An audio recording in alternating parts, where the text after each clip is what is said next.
Jeff here. This morning I wanted to start and cover some of step number 3 in our 7 to 10 year plan to become wealthy. We've covered step number 1, which is about retaining 50% of your income for freedom and wealth building. Step number 2, which is putting half of that money that you're retaining to work for you to start building a number of maybe building blocks that you'll need to establish steps 3, 4, and 5. And so I want to get right into this this morning.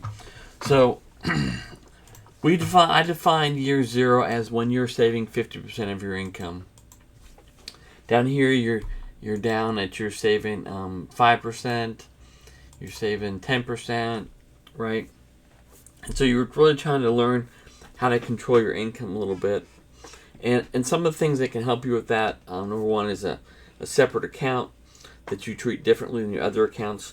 There's a way that you believe about money, and the way that you believe about money leads you to certain actions about money, and those actions lead you to the results you have today. So if you're going to get a different result, you either need to believe different, which is very tough to do, or you need to define an action that you're going to take, which is different. And that action can be as simple as, splitting your paycheck between an account you put your money you're going to spend in, and then the balance that you put in a different account, and that account you're going to not touch. Okay, and that's a different behavior than usual, where today your behavior is to touch it and to spend it, right? And so if you can control that behavior, then you can start at the action level rather than the belief level when you're trying to change your outcome. And so that's kind of what's happening in these years here, is you're figuring that thing out. You're setting up an account, you're putting money in the account, you're not touching the account. When your car breaks down, you don't touch the account. When you have a problem with your house, you don't touch the account, because your action today is to touch it and to spend it and to say it's there for those things, but it's not. And so the first thing you need to do is set it aside. And that's akin to, a 401k can be like that, but a 401k really stops at step number 2. It really can't enable you for step number 3, 4, and 5. And, so you have to get to the point where you have a place in your life that's defined where you're going to act differently than you do today. And those actions are going to be very well thought out and very systematic, and they're going to be unlike the herd. And the herd is kind of this mentality that people have, like a wildebeest, or a gazelle, where there's the herd, and when you see the herd run, you run, right? Because if you don't run, you're eaten by a lion. Well, in investing, that's akin to buying high and selling low, right? When everybody's selling, you sell. When everybody's buying, you buy. And that gives you very, very, very bad investment results. And so that's not a good behavior to have in yourself for investing. And so in order to control that, you're going to have a place in your life that you control that at. So going down into factor number 3, I define here as using procrastination, which is not touching your account, forward thinking, and systems to kind of prepare yourself mentally to be able to behave in a way different than all your friends are. And sometimes when I say things and you think that didn't sound right, you should go out and maybe talk to a bunch of people that get a result that you don't want, and ask them if they think it's wrong also. And they'll probably say, yeah, that sounds wrong. Okay? And, if all your friends say it's wrong and they all have an outcome you don't want, possibly it's right, and maybe you should try it and see what happens. Now, control is something you've gained by year 0 here. And you haven't gained control over your spending. You haven't gained control over your credit cards or your checking account or any of those things. You've only gained control over this one place in this life, this one account where you're doing these things. The rest of your stuff can be done exactly the same. I saw people for a lot of years, go about in the first place and trying to control their spending for years and years and years and years and years, and that just doesn't work. There's a number of behaviors and thought processes that are built into us and reinforced that go against that. So you really have to have a separate location. You're going to act different. Second thing you need to understand is, on an investment, you're not looking to buy Bitcoin today at 50,000, have it go to 100,000 next week, sell it, and buy yourself a car. That's not what you're looking for. That is not going to make you wealthy. It is going to make you poor, having that mentality. What you're looking for is something you can buy that gives you a trickle of income. Now, a couple suggestions are Vanguard Index Dividend ETF, which is VIG. It pays 1.5% dividend. So what you're going to do is you're going to put $100 into this. It's going to give you $1.58 per year. That is tiny. Okay, that's how you get wealthy. You understand why nobody does it? Because it gives you $1.58 per year. They're looking for $100 per month on something so they can go spend it, and that's not going to make you wealthy. Another one is VOO, which is a broad Vanguard index, which is all the stocks in the stock market, and that's paying about 1.2 something percent. And I've marked it here and said, at year number 2, if you had all your investment money in VOO, you'd be making $155 a year. If you had it in VOO at year number 3, you'd make $149 a year, and that's not much. And you're going to think about that, and it's going to make you feel. It's not going to make you feel wealthy. It's going to make you feel like you just threw $118,000 away. That's what's going to make you feel like. But in these investments in Factor 3, we don't invest. We don't make decisions based on how we feel, because if we do, I can tell you this: we are going to feel like selling low. Stock market drops 25%. We're going to say, "Oh, we can't lose anymore. Sell it." Okay, stock market goes high. We're going to feel really great, and we are going to buy high. So we aren't going to base our decisions on the way we feel. So what are we going to base them on? Well, we're going to have to base them on kind of a system of thinking that we have to develop, which defines kind of our actions.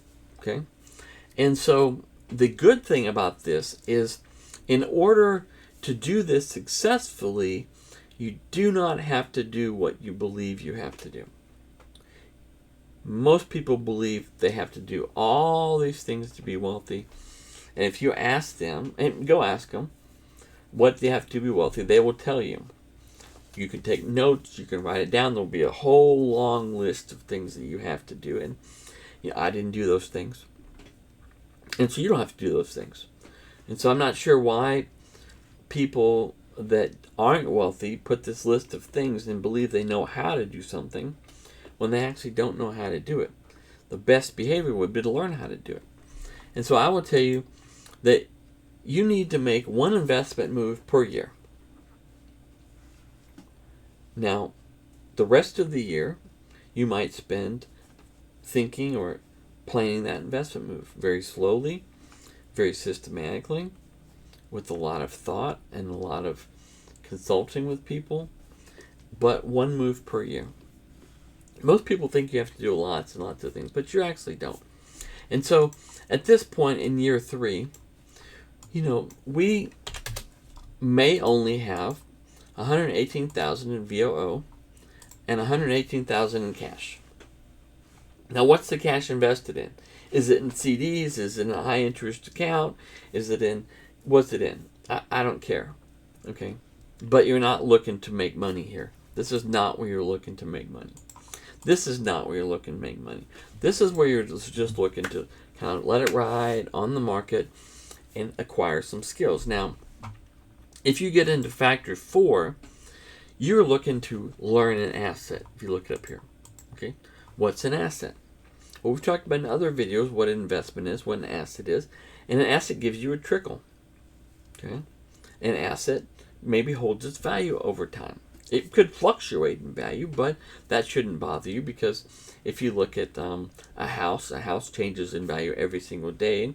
You don't look at the value of a house every single day and say, "Oh, look, it's valued high, I should sell it, and it went down a little bit, I should buy it." Well, that's not how we think about houses, and that shouldn't be how we think about stocks or companies.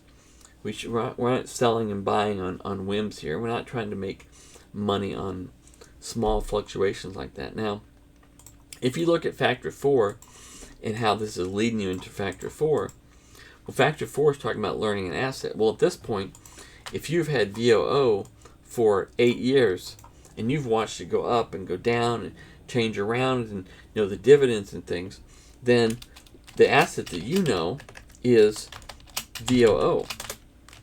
Now, what other asset do you know? Well, I would say nothing else. But VOO. So if VOO goes down by 25% and you see all your friends selling their stocks, and Kramer gets on there and says, sell everything you have, like he did every time the stock market dropped because he's an idiot, then not to do that. This asset. You've been carrying this the whole time. You've seen the fluctuations, right? And what did you do about it? Nothing, because you're not in step 4. Now in step 4, you understand VOO. So if it drops 25%, what do you have? Well, you've got money in it. You've also got cash. Now, there is a percent of this cash that you could buy into VOO. How much is that? And we haven't talked about those things yet. But to understand how step number 3 leads you into understanding an asset, you can see by having VOO for 8 years, you understand the value of VOO. You understand what it does over time. You've watched it. And during that time that you've been watching it, you didn't take any action. You didn't do anything about it. So, a couple other things that you have to get into your thinking when you're talking about procrastination and forward thinking and systems and kind of a long-term view on this is what's a good percent per year to make. Now, I would say it's 6%. So if you're looking at an asset, that asset is going to hold its value over time and make you 6%. That's an investment. Okay? You're not looking for 25, you're not looking for 30-something, you're looking for 6. So this one you're talking about making 1.2% dividend, this one you're making 6%. So the investments that you're looking to buy are not making you 100%. This is not something you buy and then you sell and then you buy a car. That is what poor people do. That's how people think that you do things, but you don't do that. So let's look down here a little bit in our forward thinking in step number 3. And this is not going to be inclusive, obviously, because step number 3 has a lot of factors. But let's look at year number 9. And on year number 9, we're still saving that $20,000, which is based on an $80,000 income. We're still putting that in investing right here. 238 to 338, 218 to 238, so 20%. But now, let's say that just as invest in VOO, and VOO is returning 10% per year. Well, that means that in year number 9, your return on your investment made you just as much as the new money that you put in. Okay? And that is definitely a milestone for you, because it means if you stop putting new money in, it would continue to grow at the rate that it was with the money that you're putting in at the beginning. And so that's really, really helping build you. Now, the other thing I want you to see is that this plan works. It doesn't work 50% of the time. It doesn't work 25% of the time. It works 100% of the time. And so if you look down here, you look at year 17, year 18, you have got 20 years of your expenses right there. Okay? You could quit your job and live on it for 20 years and you're done. And we haven't even really got into factor number 3. We only use factor number 1, factor number 2, a little bit of investment, and then we tried to stop ourselves from doing stupid things like running with the herd, selling low, buying high. And so some questions that might be in your head that we should talk about at some point are, if you don't sell low and buy high, and you don't buy high and sell low, like when do you know when to sell and when to buy? Well, when you get down into factor number 4 here, you get to the point where you understand assets, certain assets. All assets? No. But certain assets. So for instance, it took us 7-8 years to understand whatever index fund we put money in. Okay? But then we understand it. We know kind of when it's high and when it's low. And we might know based on our preferences, what percent of our portfolio we would want that to be. Do we want it to be 10%? Do we want it to be 50? Do we want it to be 80? What percent do we feel comfortable with? And then it's about over time, when you get into this step number 4, you have this opportunity to buy when it's low, knowing ahead of time what percent of your portfolio do you want? How much money do you want in that particular investment based on understanding the asset? Now, there are other things we're going to do that have to do with learning other assets, such as real estate or crypto or a business asset, and the way we're going to perceive those things in order to make these factor 4 decisions. Now, we haven't even got into factor 5, and I'll introduce that just barely to you here. Disproportionate risk reward investments happen when we know things other people don't know, when we understand things the way they don't understand them. And so let's say in this situation right here that we described, where this dropped 25%, we have $118,000 just sitting there, okay? And so for us to put $50,000 into VOO, we have some advantages on other people. Number one, we've been carrying the asset for 8 years, so we understand the asset. We understand when it goes up and down and the dividends. Number two, where did this $50,000 come from? Did it come from our expense money? I mean, if we lose it, do we lose our groceries and our house? Or is this $50,000 set aside in a separate area, which is not even part of our expenses and our daily necessities, right? And so when you start investing things that are not putting your house and your home on the line, now your risk is lower than someone else. And so just a basic idea of disproportionate risk reward investing is taking money that you don't need, okay, when someone else takes money they need, okay, and putting it into an asset you've held for 8 years at a price that you know has a significant advantage for a return that you completely understand. So not needed money into an asset you know the value on a return that you fully understand. Now, a normal person is going to take money that they know that they need, and they're going to put it into an asset at a high price because that's what the herd does, and then they're not going to understand why they only get a 1.2% return on their investment.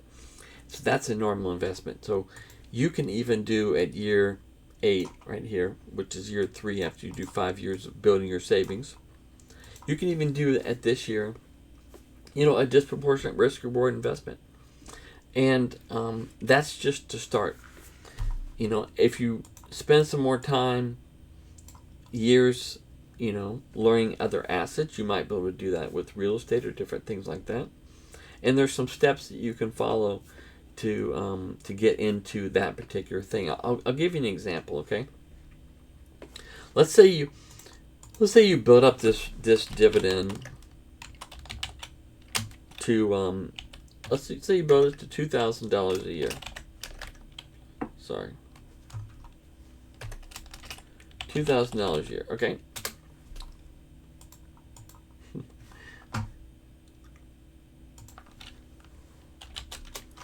Alright, better. Let's say you build this dividend in this up to $2,000 a year, okay? And you build your cash up to $138,000, and you find a house for $100,000, okay? And so the house, let's say the house is next to you. It's right next to your house, okay? So because it's right next to your house, you know the value exactly, you know the neighborhood, you know everything about it, and the house is worth $150,000, but you can buy it because you have cash for $100,000, okay? Now, for you, you're risking $100,000 you don't need. Your maximum out of pocket per year is $2,000, which you're risking dividends when someone else is not risking dividends, they're risking their cash.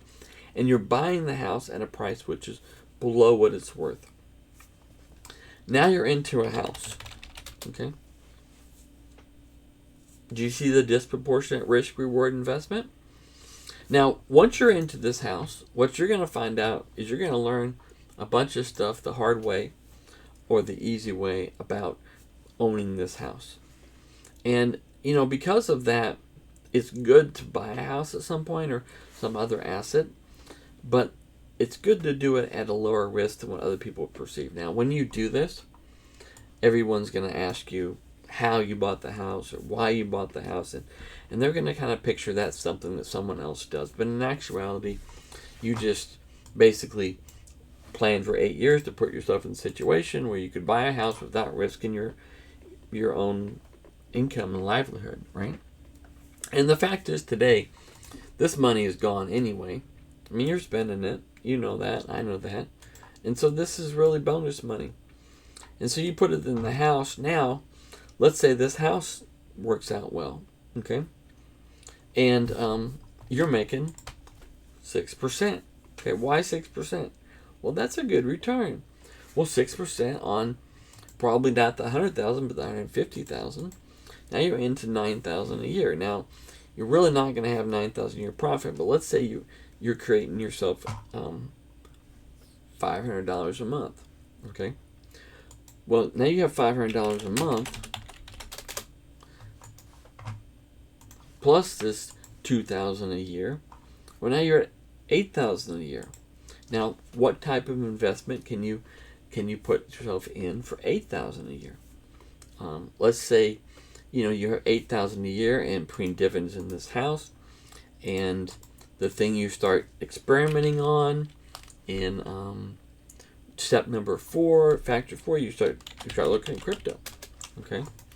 And you're not putting a bunch of money in, you're just piddling with it and learning, and you start learning and understanding this asset class. And so that you're number 1 or whatever, you're number 2, you say, listen, I'm going to put $20,000 in here. Well, maybe the $20,000 comes out of your cash and some of your dividends, and now you do a $30,000 crypto investment, right? Now, to make an investment, what are we looking for from the crypto? Well, we're looking for a trickle of income. We're looking for maybe a 6% return. And now we have 3 different asset classes. We have a stock, we have a house, we have crypto. And are you in a better situation than you were before? Now, most people would say that they don't want to take that risk. But let's go back to up here. Up here, you lose your job, you have no income. And down here, you lose your job, you have crypto income, house income, and dividend income. And which one is less risk? Now, conventional thinking, the herd mentality, is that this one is less risk because they're afraid of losing this money. But I would argue that they don't have that money because they spent it on things that they didn't necessarily need because they were acting the way the herd does, not controlling, not thinking long term, or possibly, they did an investment looking for that 1,000 to turn into 2,000 so they could go on vacation or something, and it didn't. It just gave them, $15 a year. And so they didn't understand what they were looking for. And so when they did have a good investment, they got rid of it because they thought, well, this isn't what doesn't make me feel good. So, well, I hope you've enjoyed this. Like and subscribe down below. And I wanted to give you a little introduction into Factor 3. What's the purpose of this? And then just show you how that will lead you into Factors 4 and 5. We'll really do a more formalization of Factor 3, look at some more aspects of it, and then move into Factors 4 and eventually Factor 5, and exactly how you do Factor 5 in this disproportionate risk reward. And one thing before we close I wanted to point out was, without doing any of these things that we talked about, you're still at a 19-20 year to freedom plan. Once you start doing these things is what sucks it back into your 7 to 10. Okay? Pulls it right back in. I mean, you can see how in the plan we had just a minute ago, you're up to $8,000 a year. And up here, that's 10% of your income is now coming in passively. And it didn't take all of your income to do that. It didn't take all of your expenses to do that. And when you get down to these years, You combination factors. What does this crypto bring in? And so combining those factors is what brings it really in to 7 to 10 years. And we're not really talking about a lot of risk in actuality. And we're not actually talking about a probability of getting wealthy like the lottery would do, or trying to be a basketball player, or things like that. This is really more of a certainty to being wealthy. And so we're going to work systematically together to go from a certainty of 18 years to go to a certainty of 10 years to be wealthy. And, that's something that you're really not going to get somewhere else. I'll talk to you all later. You guys have a great day.